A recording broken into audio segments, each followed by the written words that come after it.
Chapter 19. And Jesus entered and passed through Jericho. And behold, there was a man named Zacchaeus, which was the chief among the publicans, and he was rich. And he sought to see Jesus, who he was, and could not for the press, because he was little of stature. And he ran before, and climbed up into a sycamore tree to see him, for he was to pass that way. And when Jesus came to the place, he looked up, and saw him, and said unto him, Zacchaeus, make haste, and come down, for today I must abide at thy house. And he made haste, and came down, and received him joyfully. And when they saw it, they all murmured, saying that he was gone to be guest with a man that is a sinner. And Zacchaeus stood and said unto the Lord, Behold, Lord, the half of my goods I give to the poor. And if I have taken anything from any man by false accusation, I restore him fourfold. And Jesus said unto him, This day is salvation come to this house, for so much as he also is a son of Abraham. For the Son of Man is come to seek and to save that which was lost. And as they heard these things, he added and spake a parable, because he was nigh to Jerusalem, and because they thought that the kingdom of God should immediately appear. He said therefore, A certain nobleman went into a far country to receive for himself a kingdom, and to return. And he called his 10 servants, and delivered them 10 pounds, and said unto them, Occupy till I come. But his citizens hated him, and sent a message after him, saying, We will not have this man to reign over us. And it came to pass that when he was returned, having received the kingdom, then he commanded these servants to be called unto him, to whom he had given the money, that he might know how much every man had gained by trading. Then came the first, saying, Lord, thy pound hath gained 10 pounds. And he said unto him, Well, thou good servant, because thou hast been faithful in a very little, have thou authority over 10 cities. And the second came, saying, Lord, thy pound hath gained 5 pounds. And he said likewise to him, Be thou also over 5 cities. And another came, saying, Lord, behold, here is thy pound, which I have kept laid up in a napkin. For I feared thee, because thou art an austere man. Thou takest up that thou laidst not down, and reapest that thou didst not sow. And he saith unto him, Out of thine own mouth will I judge thee, thou wicked servant. Thou knewest that I was an austere man, taking up that I laid not down, and reaping that I did not sow. Wherefore then gavest not thou my money into the bank, that at my coming I might have required mine own with usury? And he said unto them that stood by, Take from him the pound, and give it to him that hath 10 pounds. And they said unto him, Lord, he hath 10 pounds. For I say unto you, that unto every one which hath shall be given, and from him that hath not, even that he hath shall be taken away from him. But those mine enemies, which would not that I should reign over them, bring hither, and slay them before me. And when he had thus spoken, he went before, ascending up to Jerusalem. And it came to pass, when he was come nigh to Bethphage and Bethany, at the mount called the Mount of Olives, he sent 2 of his disciples, saying, Go ye into the village over against you, in the which at your entering ye shall find a colt tied, whereon yet never man sat. Loose him, and bring him hither. And if any man ask you, Why do ye loose him? Thus shall ye say unto him, Because the Lord hath need of him. And they that were sent went their way, and found even as he had said unto them. And as they were loosing the colt, the owners thereof said unto them, Why loose ye the colt? And they said, The Lord hath need of him. And they brought him to Jesus, and they cast their garments upon the colt, and they set Jesus thereon. And as he went, they spread their clothes in the way. And when he was come nigh, even now at the descent of the Mount of Olives, the whole multitude of the disciples began to rejoice, and praise God with a loud voice for all the mighty works that they had seen, saying, Blessed be the King that cometh in the name of the Lord, peace in heaven, and glory in the highest.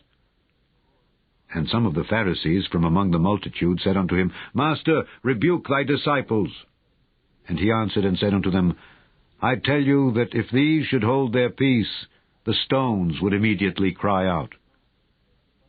And when he was come near, he beheld the city, and wept over it, saying, If thou hadst known, even thou, at least in this thy day, the things which belong unto thy peace. But now they are hid from thine eyes. For the days shall come upon thee, that thine enemies shall cast a trench about thee, and compass thee round, and keep thee in on every side, and shall lay thee even with the ground, and thy children within thee. And they shall not leave in thee one stone upon another, because thou knewest not the time of thy visitation. And he went into the temple, and began to cast out them that sold therein, and them that bought, saying unto them, It is written, My house is the house of prayer, but ye have made it a den of thieves. And he taught daily in the temple. But the chief priests and the scribes and the chief of the people sought to destroy him, and could not find what they might do, for all the people were very attentive to hear him. Chapter 20. And it came to pass that on one of those days, as he taught the people in the temple and preached the gospel, the chief priests and the scribes came upon him with the elders, and spake unto him, saying, Tell us, by what authority doest thou these things? Or who is he that gave thee this authority? And he answered and said unto them, I will also ask you one thing, and answer me. The baptism of John, was it from heaven or of men? And they reasoned with themselves, saying, If we shall say from heaven, he will say, Why then believed ye him not? But and if we say of men, all the people will stone us, for they be persuaded that John was a prophet. And they answered that they could not tell whence it was. And Jesus said unto them, Neither tell I you by what authority I do these things. Then began he to speak to the people this parable. A certain man planted a vineyard, and let it forth to husbandmen, and went into a far country for a long time. And at the season he sent a servant to the husbandmen, that they should give him of the fruit of the vineyard. But the husbandmen beat him, and sent him away empty. And again he sent another servant, and they beat him also, and entreated him shamefully, and sent him away empty. And again he sent a third, and they wounded him also, and cast him out. Then said the Lord of the vineyard, What shall I do? I will send my beloved son. It may be they will reverence him when they see him. But when the husbandmen saw him, they reasoned among themselves, saying, This is the heir. Come, let us kill him, that the inheritance may be ours. So they cast him out of the vineyard, and killed him. What therefore shall the Lord of the vineyard do unto them? He shall come and destroy these husbandmen, and shall give the vineyard to others. And when they heard it, they said, God forbid. And he beheld them, and said, What is this then that is written? The stone which the builders rejected, the same is become the head of the corner. Whosoever shall fall upon that stone shall be broken, but on whomsoever it shall fall, it will grind him to powder. And the chief priests and the scribes the same hour sought to lay hands on him, and they feared the people, for they perceived that he had spoken this parable against them. And they watched him, and sent forth spies, which should feign themselves just men, that they might take hold of his words, that so they might deliver him unto the power and authority of the governor. And they asked him, saying, Master, we know that thou sayest and teachest rightly. Neither acceptest thou the person of any, but teachest the way of God truly. Is it lawful for us to give tribute unto Caesar, or no? But he perceived their craftiness, and said unto them, Why tempt ye me? Show me a penny. Whose image and superscription hath it? They answered and said, Caesar's. And he said unto them, Render therefore unto Caesar the things which be Caesar's, and unto God the things which be God's. And they could not take hold of his words before the people, and they marveled at his answer, and held their peace. Then came to him certain of the Sadducees, which deny that there is any resurrection, and they asked him, saying, Master, Moses wrote unto us, If any man's brother die, having a wife, and he die without children, that his brother should take his wife, and raise up seed unto his brother. There were therefore 7 brethren, and the first took a wife, and died without children. And the second took her to wife, and he died childless. And the third took her, and in like manner the 7 also. And they left no children, and died. Last of all, the woman died also. Therefore, in the resurrection, whose wife of them is she? For 7 had her to wife. And Jesus answering said unto them, The children of this world marry, and are given in marriage. But they which shall be accounted worthy to obtain that world, and the resurrection from the dead, neither marry, nor are given in marriage. Neither can they die any more, for they are equal unto the angels, and are the children of God, being the children of the resurrection.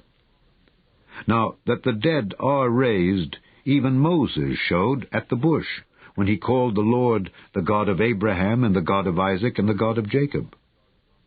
For he is not a God of the dead, but of the living, for all live unto him. Then certain of the scribes answering said, Master, thou hast well said. And after that they durst not ask him any question at all. And he said unto them, How say they that Christ is David's son? And David himself saith in the book of Psalms, The Lord said unto my Lord, Sit thou on my right hand, till I make thine enemies thy footstool. David therefore calleth him Lord. How is he then his son? Then in the audience of all the people he said unto his disciples, Beware of the scribes, which desire to walk in long robes, and love greetings in the markets, and the highest seats in the synagogues, and the chief rooms at feasts, which devour widows' houses, and for a show make long prayers. The same shall receive greater damnation.